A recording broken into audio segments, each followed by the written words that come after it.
बिस्मिल्लाहिर्रहमानिर्रहीम। व्यूअर्स, मैं हूं आपका host Adnan Zafar, hope associate के प्लेटफॉर्म से। आज हम आपकी खिदमत में लाए हैं रेंटल के हवाले से तमाम डिटेल। आज हमारे साथ रेंटल पे डिस्कशन करने के लिए मैंने इनवाइट किया है हमारे रेंटल स्पेशलिस्ट रिजवान भाई को। तो ये हमारे व्यूअर्स को, हमारे क्लाइंट्स को रेंट के हवाले से तमाम डिटेल इंशाल्लाह फराहम करेंगे और फर्दर आपकी रेंटल के हवाले से कोई भी आपकी क्यूरी होगी इंशाल्लाह उसे सॉर्ट आउट करने में ये आपकी प्रॉपर हेल्प करेंगे। तो आए रिजवान भाई से पूछते हैं रेंट के हवाले से। अस्सलाम वालेकुम रिजवान, क्या हाल है? वालेकुम सलाम, अल्हम्दुलिल्लाह ठीक ठाक। आप सुनाएं? रिजवान, काइंडली हमारे व्यूअर्स को बताइएगा कि रेंट के हवाले से आजकल मार्केट में रेंट की क्या सिचुएशन चल रही है और बहरिया टाउन में मौजूद प्रॉपर्टी उनके रेंट क्या चल रहे हैं, पहले क्या थे और अब क्या है, उनमें डिफरेंस क्या आया है? जी बिल्कुल अदनान भाई, अगर जैसे हम देखा जाए तो रेंटल प्रॉपर्टी में काफ़ी ज़्यादा कमी आई है। अगर हम बात % इकबाल विला और कायद विलास की करें, जैसे कोई कायद विलास कुछ समथिंग पहले आपको 90,000 रुपये मिलते थे, अब उनका रेंट इतना कम से कम 20,000 कम होने के बाद वो 70,000 में आपको मिलता है। अगर इकबाल विलास की अगर हम बात करें तो वो 65 से 70 रुपये चले गए थे, लेकिन अब वो आपको रिवर्स 15,000 रुपये कमी के बाद वो आपको 55,000 रुपये के मिलते हैं। सेम टू सेम लोकेशन हो, कॉर्नर हो, कोई भी कैटेगरी हो, 55 तो इनफ ही है।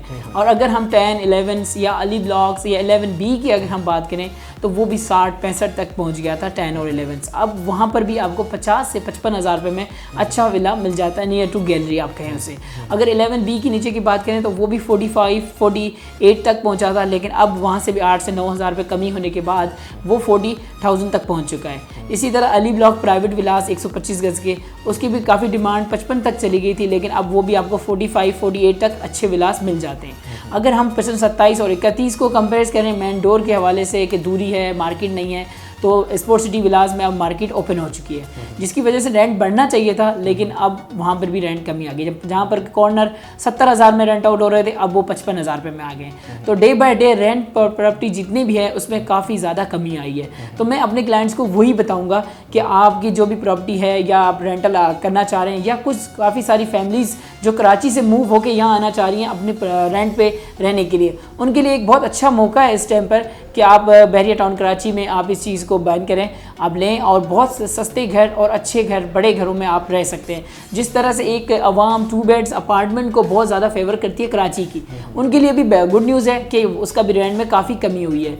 जहाँ पर 38,000 रेंट था, आज 30,000 रेंट पर आ चुकी है। ग्राउंड को आप कंपेयर करना छोड़ दें, अगर फर्स्ट फ्लोर सेकंड, तो 32 से 33,000 रुपये इनफ है, इससे ज़्यादा नहीं। 3 बेड अपार्टमेंट आपने 65,000 रुपये में रेंट आउट किए थे, अब वो 55,000 रेंट तक आ चुके हैं। जो 4 बेड 80 से 85,000 था, वो आज आपको 70-75 की बास्केट में अच्छा मिल रहा है। तो इसी हवाले से रेंट पे काफ़ी सारी चीज़ें ना काफ़ी रेट कम हो गया है। चलें, ये तो रेंट के हवाले से आपने हमारे व्यूअर्स को बताया, उसके लिए बहुत शुक्रिया। लेकिन अब एक आपने बात की कि कॉर्नर के हवाले से और स्टैंडर्ड के हवाले से, स्टैंडर्ड विला और कॉर्नर विला, उनके रेंट्स में, रेट्स में क्या डिफरेंस होता है, एक तो ये बताइएगा। और दूसरा मैं आपसे एक अहम सवाल करना चाहूँगा कि ये इन रेंट्स के अंदर कमी क्यों हुई है, उसकी रीज़न क्या थी? हर प्रॉपर्टी के अंदर आप बता रहे हैं कि आपको 5 से 10,000 रेंटल वैल्यू आपकी कम हुई है, तो उसके बिहाइंड क्या रीज़न थी और ये कितने माह तक ये रेट कम आपको गिरते हुए नज़र आएंगे? जी, तो ये सबसे पहले तो बहरिया ने जो मेंटेनेंस के पैसे बढ़ाए, उसकी वजह से काफ़ी सारी जो फैमिलीज़, जो वो फैमिलीज़ जिनकी सरकारी जॉब्स हों, प्राइवेट बच्चे जो काम कर रहे थे, जो कराची हर रोज़ जाना आना, उनकी वजह से उनको काफ़ी प्रॉब्लम्स आई।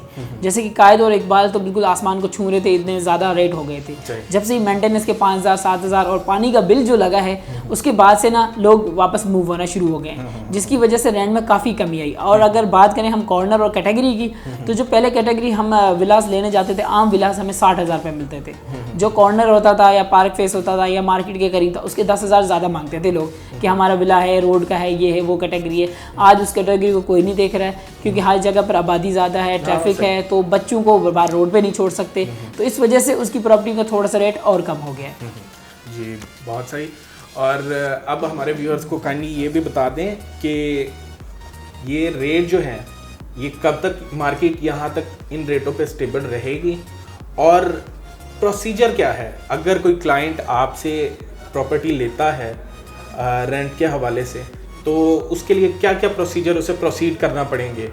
डॉक्यूमेंटेशन क्या है, बहरिया क्या रिकमेंड करता है, उस हवाले से भी थोड़ा बताएं। जैसे देखी जाए, अगर पहले जो बहरिया का था पेपर वर्क, अब पेपर वर्किंग खत्म हो चुकी है, अब सारा सिस्टम ऑनलाइन आ गया है, PDF में जमा हो गया। अगर आप विला लेते हैं तो बाआसानी के 2 दिन आपको लगते हैं, 2 दिन के अंदर आप NOC क्लियर कर देते हैं। अगर आप अपार्टमेंट जाते हैं तो कम से कम 7 to 10 डेज अपना माइंड बना के रखें, क्योंकि वहाँ की ज़रा सख्ती ज़्यादा है। जो आपकी PDFs हैं, आपके NIC हो गए, निकाहनामा हो गया, बच्चों का बे फॉर्म्स हो गया, ये सारी चीज़ें, और फुल फैमिली के साथ आपको आना पड़ता है फाइल सबमिट कराने के लिए। उसके बाद आगे आपकी प्रोसेस शुरू होता है, उसके लिए आपको कम से कम 10 डेज लगते हैं। अगर विलास है तो सिर्फ एक भाई की ज़रूरत है जिसके नाम से एग्रीमेंट हुआ है, वो अपने बच्चों की तस्वीरें लेकर आए, निकाहनामा लाए और अपने घर की NOC ले जाए, इस तरह से। जी नाज़रीन, ये थी रेंटल वैल्यू के हवाले से हमारी आज की डिटेल डिस्कशन। उम्मीद है आपको हमारी डिटेल डिस्कशन अच्छी लगी होगी।